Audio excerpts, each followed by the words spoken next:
एक देश एक चुनाव, एक देश एक राशन कार्ड, एक देश एक कानून की तर्ज पर ही एक देश तो क्या नाम भी एक ही होना चाहिए?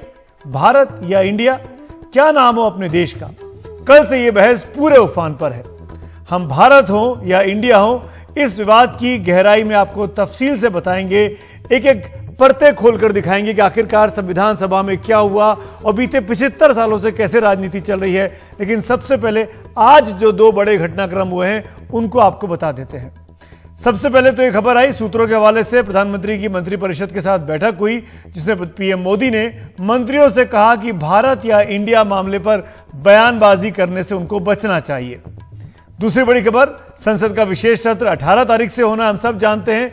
18 तारीख को जब शुरुआत होगी तो वो वर्तमान संसद में होगी, यानी पुरानी संसद में होगी। लेकिन 19 सितंबर को गणेश चतुर्थी है और 19 सितंबर को नई संसद में ये कार्रवाई शिफ्ट हो जाएगी और उसके बाद संसद की कार्रवाई नई संसद से ही चला करेगी। इस बीच में एक और महत्वपूर्ण खबर आई। विदेश मंत्री एस जयशंकर ने न्यूज एजेंसी एएनआई को अपना इंटरव्यू दिया और इस बात का उन्होंने पुरजोर तरीके से बचाव किया कि G20 के सरकारी न्योते में प्रेसिडेंट ऑफ भारत जो लिखा गया है यह संविधान के मुताबिक है। इस साउंड बाइट को जो मैं आपको सुनाने जा रहा हूं, ध्यान से सुनिएगा। इसमें एक इशारा विदेश मंत्री का साफ तौर पर छिपा हुआ है, पहले ध्यान से सुनिए। India, that is Bharat, it is there in the constitution. Please, I would invite everybody to read it. I think when you say Bharat, in a sense, a meaning and a understanding and a connotation that comes with it, and that is reflected in our constitution as well. और विदेश मंत्री जयशंकर के इस बयान को सुनने के बाद यह इशारा मिल जाता है कि सरकार को इंडिया के नाम से नफरत नहीं है, बल्कि भारत नाम से ज्यादा प्रेम है। जैसा कि बीजेपी के मंत्री और मुख्यमंत्री कल से लगातार बयान देते आ रहे हैं कि भारत बोलना चाहिए, यानी अब आप ये मान सकते हैं कि मोदी सरकार अपने आचरण और व्यवहार में भारत शब्द का इस्तेमाल ज्यादा करेगी और इंडिया का केवल जरूरत के मुताबिक ही किया जाएगा। यानी यह हो सकता है कि भारत ज्यादा इस्तेमाल में रहे और इंडिया कम। अब बस भारत को ज्यादा प्रमुखता के साथ सरकारी कामकाज में इस्तेमाल किया जाएगा। बीजेपी और संघ के वोट बैंक को भारत नाम के इस्तेमाल में चुनावी फायदा भी दिखाई देता है और अपने विरोधियों को, खासकर इंडिया गठबंधन को परसेप्शन के वॉर में मात देने में भी सरकार इसमें कामयाब होती दिखाई देती है, क्योंकि उन्होंने अपने गठबंधन का नाम इंडिया रख लिया था। ज्यादातर मुल्कों के अगर हम बात करें तो एक ही नाम होते हैं, जैसे अमेरिका, चीन, रूस, जर्मनी या फिर पाकिस्तान। जबकि आप सोचते होंगे कि हमारे देश के 2 या 3 या कई नाम क्यों हैं? भारत कहता है, कोई इंडिया कहता है, कोई हिंदुस्तान, कोई हिंद, कोई भारतवर्ष। और अगर इतिहास में हम पीछे जाएं तो हम पाते हैं कि कोई जम्बूद्वीप का जिक्र भी आता है, आर्यव्रत का नाम का इस्तेमाल भी आता है, भारत के लिए हिमवर्ष भी कहा गया है। यानी देश एक है, नाम अनेक है। संविधान के मुताबिक देखा जाए तो हमारे देश के 2 ही आधिकारिक तौर पर नाम है, इंडिया और भारत। अब बहस ये गर्व है कि एक देश एक नाम ही होना चाहिए क्या? जैसे आपको याद दिलाऊं, शेक्सपियर ने कहा था what's there in a name, यानी एक नाम में क्या रखा है। भारत बोलो, इंडिया बोलो, हिंदुस्तान बोलो, हिंद बोलो, सब एक ही है। भावना मन में कैसी है ये उस पर डिपेंड करता है। लेकिन आपको बताता हूं क्या कुछ हुआ। संविधान के अनुच्छेद 1 में यह साफ तौर पर लिखा गया है, इंडिया दैट इज भारत, यानी इंडिया जो कि भारत है वो राज्यों का संघ होगा। Shall be union of states. पढ़ने में लगता है कि इंडिया पर ज्यादा जोर दिया गया है और भारत को उसका पर्यायवाची या समानार्थी के तौर पर संविधान में लिखा गया, यानी मेन जोर जो है वो इंडिया पर है, भारत पर नहीं है। संविधान सभा जो कि 1949 में गठन हुई थी, उसमें 18 सितंबर यानी वही तारीख जिस दिन संसद का सत्र इस बार बुलाया गया है, 18 सितंबर 1949 को इस पर बहस होती है। विशेष तौर पर यह आहूत किया गया था और इसीलिए अब 2023 में 18 सितंबर को ये सत्र हो रहा है तो ये चर्चा जोरों पर है कि क्या अब इंडिया को छोड़कर भारत को अपनाया जाएगा। आपको संविधान सभा के कुछ महत्वपूर्ण भाषणों के बारे में बताता हूं। HV कामत साहब जो कि सेंट्रल प्रोविंस के नुमाइंदे थे, उन्होंने बहस की शुरुआत की थी और अपने तर्कों में कहा कि अंबेडकर जी ने ड्राफ्ट में 2 नाम सुझाए हैं, इंडिया और भारत। कामत ने कहा कि वो इस अनुच्छेद 1 में संशोधन चाहते हैं और उनका यह कहना था कि हमको हिंद नाम प्रमुख तौर पर रखना चाहिए। और जब अंग्रेजी में देश का नाम बोलना हो तो हम उसको इंडिया कहकर बुलाएं। कामथ ने अपने तर्कों में यह भी कहा कि हिंदुस्तान, हिंद, भारत भूमि या भारतवर्ष जैसे नाम भी देशवासियों की तरफ से सुझाए गए हैं। ये एचवी कामथ के तर्क थे। सेठ गोविंद दास, जो एक और सदस्य थे संविधान सभा के, उन्होंने अपने तर्कों में यह कहा कि इंडिया दैट इज भारत यह सुंदर शब्द नहीं दिखाई देता है, हमको ऐसे लिखना चाहिए भारत जिसे कि इंडिया के नाम से विदेशों में जाना जाता है।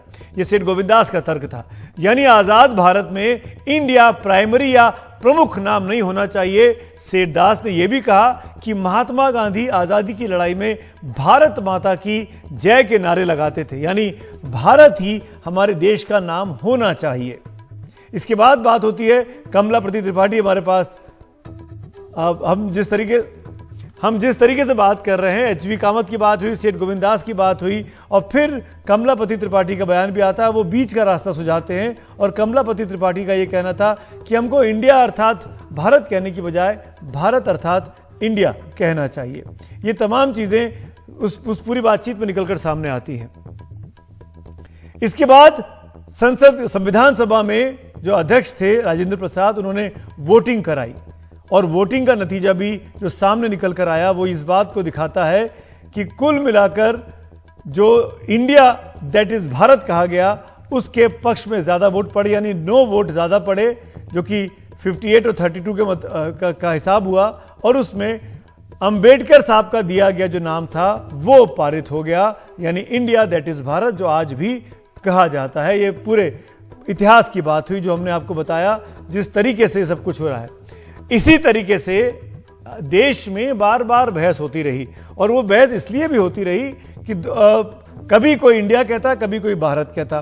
2014 की बात करते हैं। योगी आदित्यनाथ मुख्यमंत्री थे, जो मुख्यमंत्री हैं यूपी के, उस वक्त संसद में लोकसभा के सदस्य थे। उन्होंने एक प्राइवेट मेंबर बिल लेकर आया लोकसभा में और जिसमें उनका यह कहना था कि इंडिया की जगह पर संविधान में हिंदुस्तान लिखा जाए और देश का नाम मुख्य तौर पर भारत हो।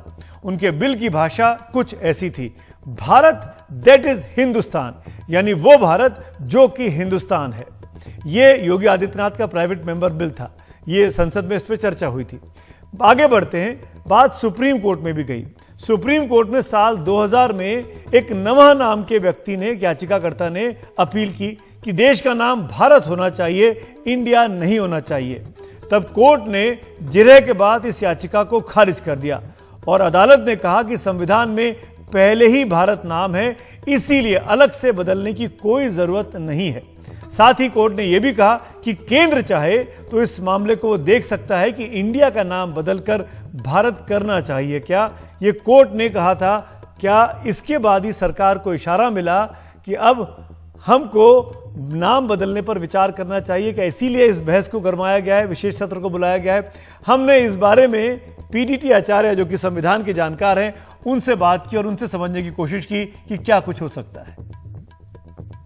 असल में कंट्री का नाम ऑफिशियली कॉन्स्टिट्यूशनली इंडिया है, लेकिन हिंदी वर्जन है जो कॉन्स्टिट्यूशन का, उसमें तो भारत ही यूज हुआ है। भारत, इंडिया यूज नहीं हुआ है उसमें, तो भारत ही यूज हुआ है। लेकिन इंग्लिश वर्जन वाले जो कॉन्स्टिट्यूशन में कहीं भी भारत वर्ड यूज नहीं हुआ है किसी भी आर्टिकल में। अगर आप कम्युनिकेशन, गवर्नमेंट ऑफिशियल कम्युनिकेशन में ये कभी इंडिया यूज करेंगे या कभी भारत यूज करेंगे तो उससे बहुत ही कंफ्यूजन हो जाएगा। तो इसलिए ऑफिशियल जो कम्युनिकेशन है या ऑफिशियल डीलिंग्स में एक ही नाम होता है, दैट इज इंडिया। वो एक ही नाम हो सकता है, वो इंडिया है। नाम तो चेंज हो सकता है, कॉन्स्टिट्यूशन अमेंडमेंट लाना पड़ेगा उसके लिए। कॉन्स्टिट्यूशन अमेंडमेंट लाके, अमेंडमेंट बिल लाके कॉन्स्टिट्यूशन अमेंड करके नाम बदल सकते, उसमें क्या प्रॉब्लम। तो संविधान के जानकार कह रहे हैं कि संविधान में संशोधन करके नाम बदला जा सकता है, सिंपल प्लेन मेजॉरिटी से काम हो सकता है। आपको याद होगा समय समय पर हमने, यानी हम तमाम लोगों ने, हमारी सरकारों ने शहरों के नाम बदले हैं। जैसे बंबई जो था वो अब मुंबई हो गया है, मद्रास चेन्नई हो गया है, इलाहाबाद प्रयागराज बन चुका है, बेंगलोर अब बंगलुरु बन चुका है। वैसे आपको ये भी बता दें कि बहुत से देशों ने अपने नाम समय रहते कई बार बदले। जैसे सीलोन अब श्रीलंका है, बर्मा अब म्यांमार हो चुका है, न्यू स्पेन अब मेक्सिको हो चुका है, रोडेशिया अब जिम्बाब्वे हो चुका है। तुर्की हाल ही में तुर्किये के नाम से इसको जाना जा रहा है। यानी कई देशों ने अपने नाम बदले हैं, तो नाम बदलने में कोई आश्चर्य की बात नहीं है। लेकिन यही सवाल लेके जब हमने एक और संविधान के जानकार विराग गुप्ता से बात की, कितना आसान होगा, तो सुनते हैं विराग गुप्ता का क्या कहना था। जो इंडिया, जो अंग्रेज थे, तो अंग्रेजों के समय में जितने भी कानून बने थे, और जो आखिरी कानून बना था बड़ा गवर्नमेंट ऑफ इंडिया एक्ट 1935 का, और जिसके आधार पर फिर भारत में संविधान सभा का गठन और संविधान का एक बेसिक स्ट्रक्चर उसके अनुसार तैयार हुआ, जो इंडियन इंडिपेंडेंस एक्ट था। तो दोनों बातों का एक, अगर हम ऐतिहासिक तरीके से देखें, कानूनी तरीके से देखें, तो ऐतिहासिक तरीके से देखें तो जो एक परंपरा है कि सिंधु नदी, सिंध से इंडस और इंडस से इंडिया बना, जो पश्चिमी देश बोलते हैं, और अगर भारतीय परंपरा के हिसाब से देखें तो भारत के बारे में जो एक अलग अलग परंपराएं कि भारत नाम कैसे बना। लेकिन अगर कानूनी दृष्टि से देखें तो अंग्रेजों के समय में भारत का राजनीतिक तौर पर जो एकीकरण हुआ, और जब संविधान में इसीलिए इंडिया और भारत दोनों का नाम दिया गया है, और दोनों के नाम के इस्तेमाल में किसी भी प्रकार की कोई संवैधानिक दिक्कत अड़चन नहीं है। मेरे अनुसार तो दोनों नामों का इस्तेमाल करने में कोई दिक्कत नहीं है। इंडिया और भारत दोनों लिखा गया है, और सरकार आदेश पारित करके आंतरिक तौर पर सरकारी भाषा में उसके लिए संविधान संशोधन की आवश्यकता भी नहीं है, और इंडिया की जगह भारत शब्द का इस्तेमाल किया जा सकता है। लेकिन संवैधानिक संस्थाओं के साथ जो एक इंडिया नाम का इस्तेमाल है, अगर उस इंडिया नाम के इस्तेमाल को संविधान संशोधन के माध्यम से खत्म कर दिया गया तो बहुत सारी प्रशासनिक और कानूनी अड़चनें आएंगी, और अंतर्राष्ट्रीय संधियों में भी इसका प्रभाव पड़ सकता है। इसलिए उसको करने की आवश्यकता नहीं है। जब भारत के पास दोनों ऑप्शन है कि भारत का इस्तेमाल किया जाए या इंडिया का इस्तेमाल किया जाए, तो प्रशासनिक आदेश पारित करके सिर्फ भारत का इस्तेमाल भी किया जा सकता है। संविधान में बदलाव करने की कोई जरूरत ही नहीं है। तो जिस ओर विराग गुप्ता इशारा कर रहे थे लगभग वैसा ही हो रहा है। मैं आपको दिखा रहा हूं 3 तस्वीरें, देखिएगा।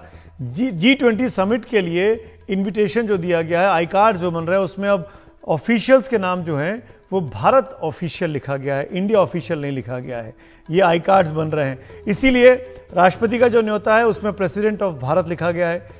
और तो और प्राइम मिनिस्टर आसियान की यात्रा पर गए हैं, कल जकार्ता में उनकी बैठक होनी है, वहां उन्होंने प्राइम मिनिस्टर ऑफ भारत लिखा हुआ है। यानी हर जगह सरकारी तौर पर बगैर किसी प्रशासनिक बदलाव के, संवैधानिक बदलाव के, प्रशासनिक तौर पर अब भारत शब्द का इस्तेमाल सरकार कर रही है।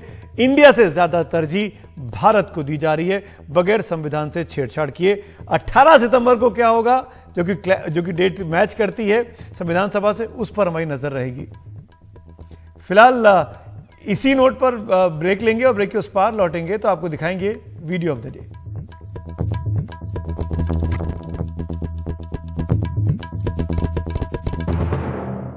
एक बार फिर आपका स्वागत है। हम ब्रेक के पहले बात कर रहे थे इंडिया या भारत, भारत है इंडिया, इस विवाद की।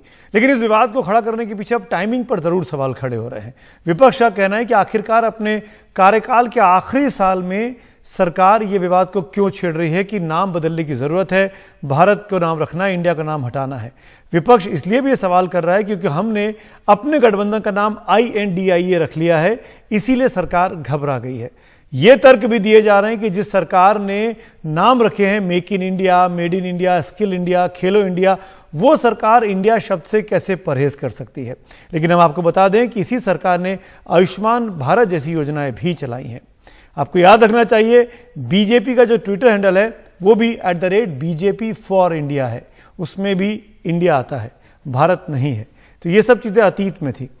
कुल मिलाकर देखा जाए तो भारत का नाम का छेड़कर बीजेपी को फायदा होता है, और इंडिया के पीछे खड़ा होकर इंडिया गठबंधन को फायदा होता है, क्योंकि दक्षिण भारत की पार्टियां आज भी देश को इंडिया के नाम से कहना चाहती हैं, भारत के नाम से नहीं कहना चाहती हैं। दक्षिण भारत में INDIA मजबूत है, बीजेपी कमजोर है।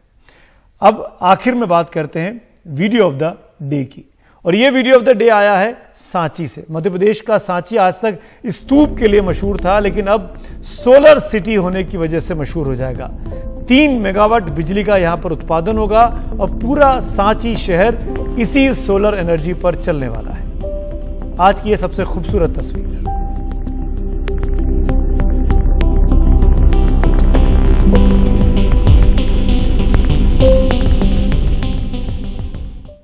तो फिलहाल आज इतना ही। हम भारत के लोग में कल फिर मुलाकात होगी शाम को 7 बजे। मुझको दीजिए इजाजत। Good night.